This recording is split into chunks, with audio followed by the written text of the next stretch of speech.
ಮಂಗಳೂರಿನಲ್ಲಿ ಮುತ್ತೂಟ್ ಫೈನಾನ್ಸ್ನ ಬೀಗ ಒಡೆದು ದರೋಡೆಗೆ ವಿಫಲ ಯತ್ನ ನಡೆಸಲಾಗಿದೆ. ದೇರಳಕಟ್ಟೆಯ ಮುತ್ತೂಟ್ ಫೈನಾನ್ಸ್ ಶಾಖೆಯಲ್ಲಿ ದೋಚಲು ಯತ್ನ ನಡೆದಿದೆ. ಫೈನಾನ್ಸ್ ಕಟ್ಟಡದ ಹಿಂಬದಿ ಮೆಟ್ಟಿಲಿನ ಬೀಗ ಒಡೆದು ಖದೀಮರು ಒಳನುಗ್ಗಿದ್ರು. ಆದರೆ ಮಧ್ಯರಾತ್ರಿ ಕಟ್ಟಡದ ಬೀಗ ಮುರಿಯುತ್ತಿದ್ದಾಗಲೇ ಸೈರನ್ ಮೊಳಗಿದ್ರಿಂದ ಕಳ್ಳರು ಸ್ಥಳದಲ್ಲೇ ಲಾಕ್ ಆಗಿದ್ರು. ತಕ್ಷಣ ಘಟನಾ ಸ್ಥಳಕ್ಕೆ ಬಂದ ಕೊಣಾಜೆ ಪೊಲೀಸರು ಕೇರಳ ಮೂಲದ ಮುರಳಿ ಮತ್ತು ಇರ್ಷಾದ್ನನ್ನ ಬಂಧಿಸಿದ್ದಾರೆ. ಮತ್ತೋರ್ವ ಖದೀಮ ಅಬ್ದುಲ್ ಲತೀಫ್ ಪರಾರಿಯಾಗಿದ್ದಾನೆ. ಈ ಹಿಂದೆ ಕೇರಳದಲ್ಲಿ ವಿಜಯ ಬ್ಯಾಂಕ್ನಲ್ಲೂ ಈ ಬಂಧಿತರು ಲೂಟಿ ಮಾಡಿದ್ದು ಬಯಲಾಗಿದೆ. ದಾವಣಗೆರೆ ಜಿಲ್ಲೆಯ ನ್ಯಾಮತಿ ಎಸ್ಬಿಐ ಬ್ಯಾಂಕ್ ದರೋಡೆ ಪ್ರಕರಣವನ್ನ ಭೇದಿಸಿದ 11 ಜನ ಪೊಲೀಸ್ ಅಧಿಕಾರಿ ಮತ್ತು ಸಿಬ್ಬಂದಿಗೆ ಮುಖ್ಯಮಂತ್ರಿ ಪದಕ ಲಭಿಸಿದೆ.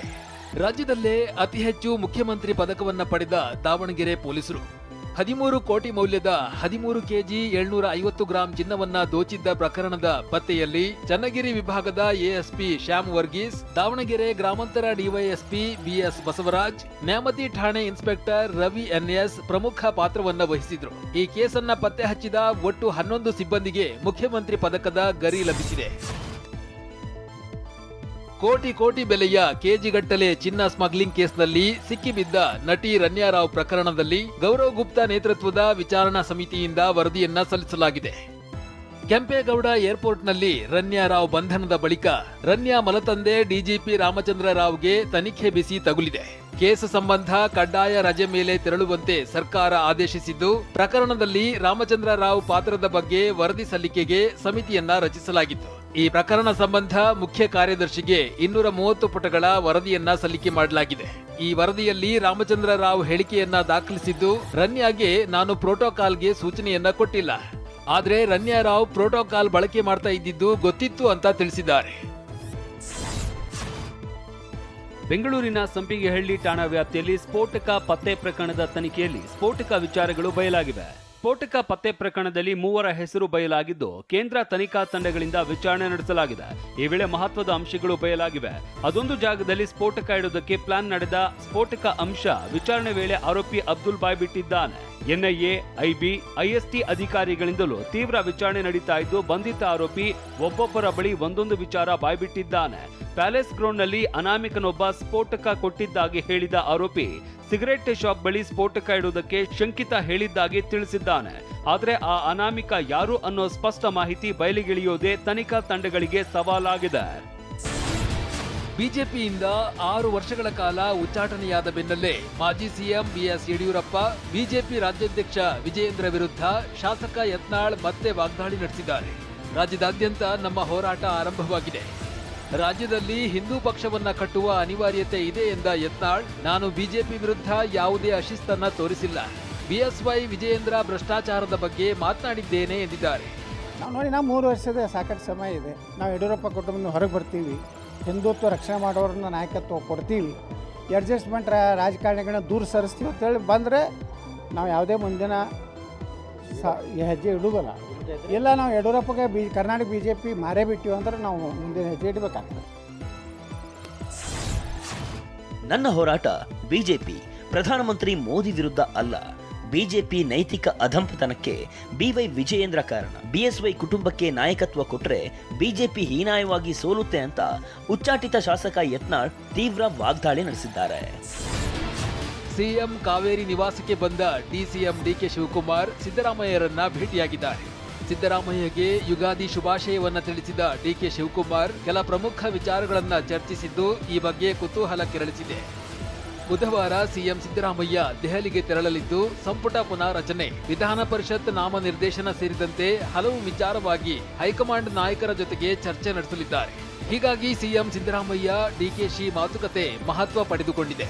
ಇನ್ನೊಂದೆಡೆ ಸಿಎಂ ಸಿದ್ದರಾಮಯ್ಯ ಅವರನ್ನ ಭೇಟಿಯಾದ ಗೃಹ ಸಚಿವ ಡಾಕ್ಟರ್ ಜಿ ಪರಮೇಶ್ವರ್ ಪರಿಷತ್ ಸದಸ್ಯ ರಾಜೇಂದ್ರ ಕೊಲೆಗೆ ಸುಪಾರಿ ಪ್ರಕರಣ ಹಾಗೂ ಹನಿ ಟ್ರ್ಯಾಪ್ ಕೇಸ್ ಬಗ್ಗೆ ಚರ್ಚೆ ನಡೆಸಿದ್ದಾರೆ ಎನ್ನಲಾಗಿದೆ.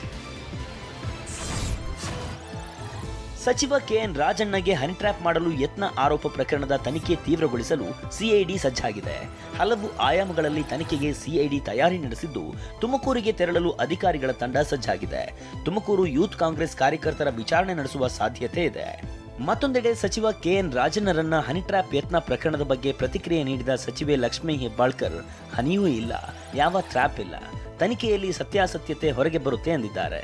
ಯಾವ ಹಣಿನೂ ಇಲ್ಲ, ಯಾವ ಟ್ರ್ಯಾಪ್ನೂ ಇಲ್ಲ. ಅವರಿಗಾಗಲೇ ಪರಮೇಶ್ವರ್ ಸರ್ಗೆ ದೂರನ್ನ ಕೊಟ್ಟಿದ್ದಾರೆ. ಸತ್ಯಾಸತ್ಯತೆ ಹೊರಗಡೆ ಬರಬೇಕು.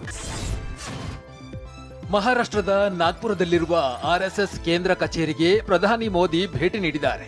ಈ ಭೇಟಿ ಮೂಲಕ ಆರ್ಎಸ್ಎಸ್ ಕಚೇರಿಗೆ ಭೇಟಿ ನೀಡಿದ ಮೊದಲ ಪ್ರಧಾನಿ ಎನಿಸಿಕೊಂಡಿದ್ದಾರೆ.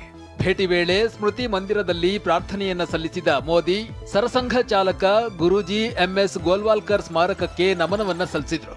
ಬಳಿಕ ಅಂಬೇಡ್ಕರ್ ಬೌದ್ಧ ದೀಕ್ಷೆಯನ್ನ ಸ್ವೀಕರಿಸಿದ್ದ ಸ್ಥಳಕ್ಕೆ ಭೇಟಿ ನೀಡಿದ ಮೋದಿ ಬುದ್ಧನಿಗೆ ನಮನವನ್ನ ಸಲ್ಲಿಸಿದ್ರು.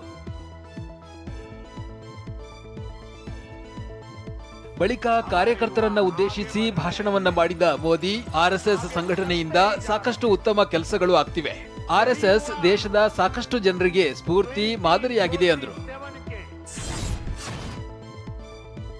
ಮನ್ ಕಿ ಬಾತ್ ಕಾರ್ಯಕ್ರಮದಲ್ಲಿ ಪ್ರಧಾನಿ ಮೋದಿ ಕ್ಷಯ ಮುಕ್ತ ದೇಶ ನಿರ್ಮಾಣಕ್ಕೆ ಕೈಜೋಡಿಸಿ ಅಂತ ಕರೆ ನೀಡಿದ್ದಾರೆ. ಇನ್ನು 120ನೇ ಮನ್ ಕಿ ಬಾತ್ ಕಾರ್ಯಕ್ರಮದಲ್ಲಿ ಮೋದಿ ಯೋಗ, ಸಾಂಪ್ರದಾಯಿಕ ಔಷಧಿಗಳ ಬಗ್ಗೆ ವಿಶ್ವದಾದ್ಯಂತ ಕುತೂಹಲ ಹೆಚ್ಚಿದೆ ಎಂದಿದ್ದಾರೆ. ಬೇಸಿಗೆ ರಜೆಗಾಗಿ ಮೈ ಭಾರತ್ ಎನ್ನುವ ವಿಶೇಷ ಕ್ಯಾಲೆಂಡರ್ ಅನ್ನ ಮೋದಿ ವಿದ್ಯಾರ್ಥಿಗಳ ಜೊತೆ ಹಂಚಿಕೊಂಡಿದ್ದಾರೆ. ಜನೌಷಧ ಕೇಂದ್ರಗಳ ಕಾರ್ಯನಿರ್ವಹಣೆ ಬಗ್ಗೆ ನೀವು ತಿಳಿದುಕೊಳ್ಳಬಹುದು. ಗ್ರಾಮ ಅಭಿಯಾನದ ಮೂಲಕ ಹಳ್ಳಿಗಳ ಬಗ್ಗೆ ಮಾಹಿತಿಯನ್ನ ಪಡೆಯಬಹುದು ಅಂತ ಮೋದಿ ಹೇಳಿದ್ದಾರೆ.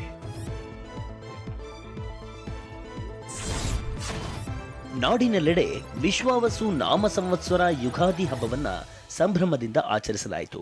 ಯುಗಾದಿ ಹಿನ್ನೆಲೆಯಲ್ಲಿ ಬೆಂಗಳೂರಿನ ದೇಗುಲಗಳಲ್ಲಿ ವಿಶೇಷ ಪೂಜೆ ಸಲ್ಲಿಸಲಾಯಿತು. ಗವಿ ಗಂಗಾಧರೇಶ್ವರನಿಗೆ ವಿಶೇಷವಾದ ಪೂಜೆ ಹಾಗೂ ಅಭಿಷೇಕ ನಡೆಯಿತು. ಬನಶಂಕರಿ ದೇವಸ್ಥಾನದಲ್ಲಿ ದೇವಿಗೆ ವಜ್ರ ಕವಚ, ಮಂಗಳಾರತಿ, ವಿಶೇಷ ಅಲಂಕಾರ, ಪಂಚಾಭಿಷೇಕ ಮಾಡಲಾಯಿತು. ಮೈಸೂರು ಜಿಲ್ಲೆ ಟಿ ನರಸೀಪುರ ಪಟ್ಟಣದ ತ್ರಿವೇಣಿ ಸಂಗಮದಲ್ಲಿ ಜನ ಯುಗಾದಿ ಹಬ್ಬ ಹಿನ್ನೆಲೆಯಲ್ಲಿ ಪುಣ್ಯ ಸ್ನಾನ ಮಾಡಿದರು. ಮೈಸೂರು, ಮಂಡ್ಯ, ಚಾಮರಾಜನಗರ ಭಾಗದಿಂದ ಆಗಮಿಸಿದ ಜನರು ಪುಣ್ಯ ಸ್ನಾನ ಮಾಡಿ ದೇವರಿಗೆ ಪೂಜೆ ಸಲ್ಲಿಸಿದರು. ಯುಗಾದಿ ಹಿನ್ನೆಲೆಯಲ್ಲಿ ಬೆಂಗಳೂರಿನ ದೊಡ್ಡ ಗಣಪತಿ ದೇವಾಲಯದಲ್ಲಿ ಗಣಪತಿಗೆ ವಿಶೇಷ ಅಭಿಷೇಕ ನಡೆಯಿತು. 108 ಲೀಟರ್ ಹಾಲು, 21 ಲೀಟರ್ ಮೊಸರು, ಸಕ್ಕರೆ, ಜೇನುತುಪ್ಪ, ಪಂಚಾಮೃತ ಅಭಿಷೇಕ ನಡೆಯಿತು.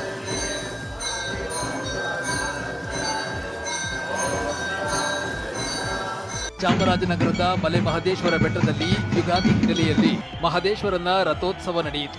ಭಕ್ತರು ರಥಕ್ಕೆ ಹೂ, ಹಣ್ಣು, ದವಸ ಧಾನ್ಯವನ್ನ ಎಸೆದರು.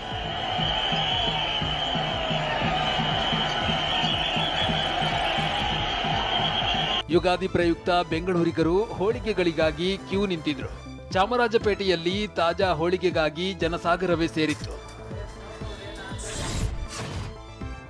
ರೇಣುಕಾಚಾರ್ಯ ಕೊಲೆ ಪ್ರಕರಣದ ಆರೋಪಿ ಪವಿತ್ರ ಗೌಡ ತಮ್ಮ ಮನೆಯಲ್ಲಿ ಯುಗಾದಿ ಆಚರಿಸಿರುವ ವಿಡಿಯೋ ಹಂಚಿಕೊಂಡಿದ್ದಾರೆ. ದುಷ್ಟ ಕಣ್ಣುಗಳು ಸದಾ ನೋಡುತ್ತಿರುತ್ತವೆ, ಆದರೆ ಅವು ನನ್ನನ್ನ ಮುಟ್ಟಲು ಸಾಧ್ಯವಿಲ್ಲ. ಋಣಾತ್ಮಕತೆ ತುಂಬಿರುವ ಜಗತ್ತಿನಲ್ಲಿ ನಿಮ್ಮ ದುಷ್ಟ ಕಣ್ಣುಗಳು ಸಕಾರಾತ್ಮಕತೆಯಿಂದ ಹೊಳೆಯಲು ಬಿಡಿ ಅಂತ ಪವಿತ್ರ ಗೌಡ ಇನ್ಸ್ಟಾಗ್ರಾಂನಲ್ಲಿ ಪೋಸ್ಟ್ ಮಾಡಿದ್ದಾರೆ. ಛತ್ತೀಸ್ಗಢದ ಬಿಜಾಪುರ ಜಿಲ್ಲೆಯಲ್ಲಿ 68 ಲಕ್ಷ ರೂಪಾಯಿಗಳ ಬಹುಮಾನ ಘೋಷಿಸಲಾಗಿದ್ದ 14 ಮಂದಿ ಸೇರಿದಂತೆ ಒಟ್ಟು 50 ನಕ್ಸಲರು ಭಾನುವಾರ ಶರಣಾಗಿದ್ದಾರೆ. ಶರಣಾದ 6 ಮಂದಿಗೆ 8 ಲಕ್ಷ, 3ರಿಗೆ 5 ಲಕ್ಷ ಹಾಗೂ 5ರಿಗೆ 1 ಲಕ್ಷ ಬಹುಮಾನವನ್ನ ಘೋಷಿಸಲಾಗಿತ್ತು.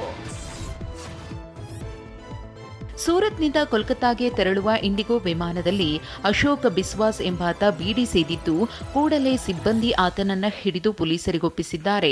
ಅಶೋಕ್ ವಿರುದ್ಧ ಸೆಕ್ಷನ್ 125ರ ಅಡಿ ಕೇಸ್ ದಾಖಲಿಸಿದ್ದಾರೆ. ಗುಜರಾತ್ ಟೈಟನ್ಸ್ ವಿರುದ್ಧದ ಐಪಿಎಲ್ ಪಂದ್ಯ ಸೋತಿರುವ ಹಾರ್ದಿಕ್ ಪಾಂಡ್ಯಾಗೆ ಮತ್ತೆ ದಂಡ ಬಿದ್ದಿದೆ. ಗುಜರಾತ್ ವಿರುದ್ಧದ ಪಂದ್ಯದಲ್ಲಿ ಪಾಂಡ್ಯ ನಿಧಾನಗತಿಯ ಬೌಲಿಂಗ್ ಮಾಡಿಸಿದ ಕಾರಣ 12 ಲಕ್ಷ ದಂಡ ವಿಧಿಸಲಾಗಿದೆ.